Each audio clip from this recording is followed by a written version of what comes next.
എല്ലാവർക്കും നമസ്കാരം. Top 1 UK അപ്ഡേറ്റിലേക്ക് സ്വാഗതം. ഇന്ന് നമ്മൾ പറയാൻ പോകുന്നത് ജർമ്മനിയിൽ കുടിയേറ്റക്കാരെ ഒഴിപ്പിക്കുന്നതുമായിട്ടുള്ള നിയമനിർമ്മാണങ്ങളെക്കുറിച്ചാണ്.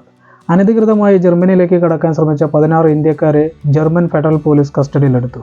തിരഞ്ഞെടുപ്പ് വിഷയമായി കുടിയേറ്റം ചർച്ച ചെയ്യുന്നതിനിടെയാണ് ജർമ്മനി അതിർത്തി നിയന്ത്രണങ്ങൾ ശക്തമാക്കിയത്. ജീവന് ഭീഷണിയും മനുഷ്യത്വരഹിതവുമായ സാഹചര്യങ്ങളിൽ കുടിയേറ്റക്കാരെ കടത്തിയതിന് വാഹനമോടിച്ച 24-കാരനായ ഡ്രൈവറെയും പോലീസ് അറസ്റ്റ് ചെയ്തു. ബെൽജിയൻ അതിർത്തിക്കടുത്തുള്ള അഹനിൽ പെട്രോളിംഗ് നടത്തുകയായിരുന്ന ഉദ്യോഗസ്ഥർ 15 അനധികൃത കുടിയേറ്റക്കാരുമായി വന്ന വാൻ തടഞ്ഞു നിർത്തി പരിശോധിക്കുകയായിരുന്നുവെന്ന് ജർമ്മൻ ഫെഡറൽ പോലീസ് അറിയിച്ചു.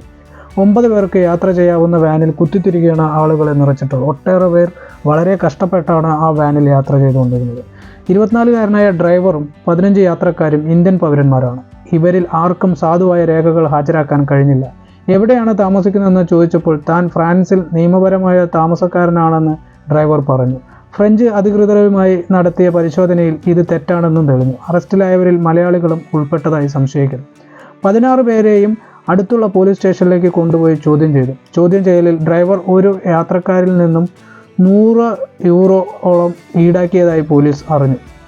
അതേസമയം ഇവരെ ജർമ്മനിയിലേക്ക് കൊണ്ടുവരുമ്പോൾ പോലീസ് പരിശോധന ഒഴിവാക്കാമെന്ന് വാഗ്ദാനം ചെയ്തിരുന്നു. ഇതിൽ അഭയത്തിനായി അപേക്ഷിച്ച വ്യക്തികളെ പ്രാദേശിക ഇമിഗ്രേഷൻ അധികാരികളുടെ അടുത്തേക്ക് കൊണ്ടുപോയി. ബാക്കിയുള്ളവരെ ബെൽജിയത്തിലേക്ക് തിരിച്ചയച്ചു. നിലവിൽ എല്ലാ കര അതിർത്തികളിലും നിയന്ത്രണത്തിനൊപ്പം പരിശോധനയും ജർമ്മൻ ശക്തമാക്കിയിട്ടുണ്ട്. അനധികൃത കുടിയേറ്റം തടയാൻ ജർമ്മനി അതിർത്തി നിയന്ത്രണങ്ങൾ പുനഃസ്ഥാപിച്ചിരിക്കുകയാണെന്നാണ് റിപ്പോർട്ടുകൾ പുറത്തുവരുന്നത്.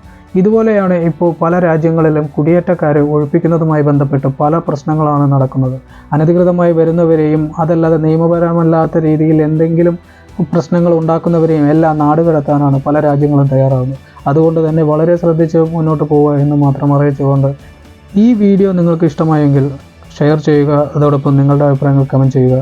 ഈ ചാനൽ ഇതുവരെ സബ്സ്ക്രൈബ് ചെയ്തില്ലെങ്കിൽ സബ്സ്ക്രൈബ് ചെയ്യുക. നന്ദി, നമസ്കാരം.